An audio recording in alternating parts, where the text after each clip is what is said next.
One of the most important stages in the movie making process is where everything comes together to form a completed process: video editing. Jack Tucker from the American Cinema Editors once said, "Editing is not a technical process, it's an artistic process. It's about storytelling. What editors do is the final rewrite of the script." Today we have access to video editing softwares for free. We can have our own edited video, whether that's edited on a laptop, a fixed computer, a phone or an iPad. You can record your own videos in the comfort of your own home. But it wasn't always like this. Around the 1900s, the initial editing of all films was done with a film workprint, by physically cutting and pasting together pieces of film. Strips of footage would be cut using scissors and attached together with tape and later in time glue. Editors were very precise if they made a wrong cut or needed a fresh positive print. Then in 1916, Technicolor was introduced. It was a series of color motion picture processes that allowed films to be shot in color for the first time in history. Along many years, there were many upgrades. Then, around 1924, the world's first successful editing machine is invented by Iwan Seruriya. It's called Moviola. At the time, it was the first machine to allow film editors to view a film while editing. It was the first machine for motion picture editing. In 1961, the EECO 900, which was an electronic editor that would make it possible to edit film and videotape without physical splicing or cutting, was released, and the film industry had just evolved so fast in less than 20 years. Followed by Lucasfilm creating EditDroid, a computer workstation that uses multiple analog laserdiscs to enable random access editing. Then, shortly after that, an editing software by the name of Avid is introduced to the world with non-linear film editing software, followed by Adobe Premiere. As we enter the 21st century, multi-core CPUs grant ordinary computers the resources to edit digital video at progressively higher resolutions, with HD, Full HD and Ultra HD being announced in the years ahead. But we wanted to know how easy it is to find a free editing software. What resources do you have out there to be able to edit your videos without spending a single penny? I wanted to find more about that. What most of us would probably do is search online, see what the internet has to suggest to us, and you are quickly to discover that there is a lot of apps out there where you can use them without paying anything. Tech giant Apple, for example, has released an app called iMovie that runs on both iOS and Mac, making it easier for you to edit videos on your phone and tablet.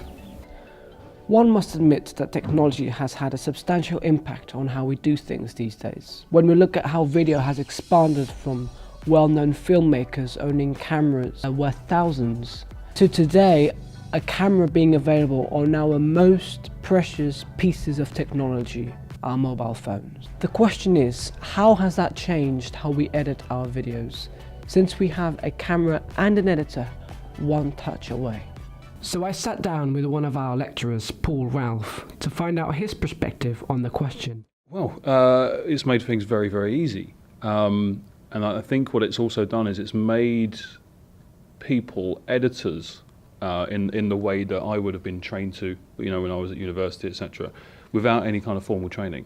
I think people are now at a stage where they're just watching stuff, they're picking up on it, and it's kind of becoming intrinsic. And I think people are becoming very natural editors through the technology they have in their hands. You've got things like, you've got iMovie for your phone, where you can do a quick edit of something to put onto Instagram or whatever.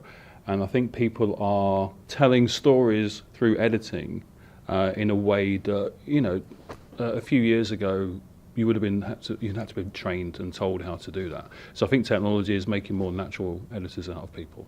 Some people still don't get it, and they don't know how to do it, but I do believe that, the technology has made it more of a natural kind of process within people that are used to current technology. So with the expansions in social media, aka YouTube, we've seen a lot more people involved in video editing. So for alleged YouTubers these days, it's almost a requirement that they know how to edit their own videos, or that they have someone who's willing to do that for them. And also that their videos are in at least high definition. So my question is, for social media's users, are there requirements concerning video editing that people have unconsciously initiated to make videos online? Yes and no. Some people don't even edit their videos to go on YouTube. They don't need to be edited. But wouldn't that reflect how many people view that video? Possibly. Depends what the video is about. If I wanted to see how to, fix the tap in my kitchen, and it was just a kind of dodgy camera looking underneath and, bloke with a spanner in his hand, I'd still watch it because I need the content to be able to do something. Yeah. In terms of making something entertainment based, yes and no. Again, like an unboxing video. Millions of people watch an unboxing video, but it might just be a locked off camera looking at a box. So with the variety of video editing software out there, it makes total sense for me to ask a professional in the industry what sort of software they prefer to use and why they're comfortable using it. At the moment, I use only Premiere for straight video editing. Before I used Premiere, I only ever used Final Cut. Okay, I used to use that exclusively for everything. I got to be quite an expert in Final Cut. I used to write for magazines, and it was very close in my eyes to the software I learnt on, which was Avid. Okay, Avid is a very expensive kind of piece of software that's used in the industry. So I went quite happily over to Final Cut and loved it to bits, and like I say, knew it very well. What happened was that Final Cut sort of changed, and they made it a bit more like iMovie, and I didn't like the new interface. It looked a bit easy to use, like iMovie was. It looked a bit more prosumer and professional, and that, and the fact that Premiere was starting to be used more and more in the industry, made where I work go over to Premiere and ditch Final Cut. So now I use Premiere exclusively. So after researching many editing techniques, I myself tried using those same techniques on this documentary, such as L-cuts. Are there requirements concerning video editing that people have unconsciously initiated to make videos online?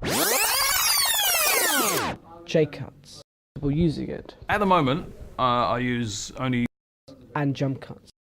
One of the most important stages in the movie making process is where everything comes together to form a completed process. Some of them you didn't even notice.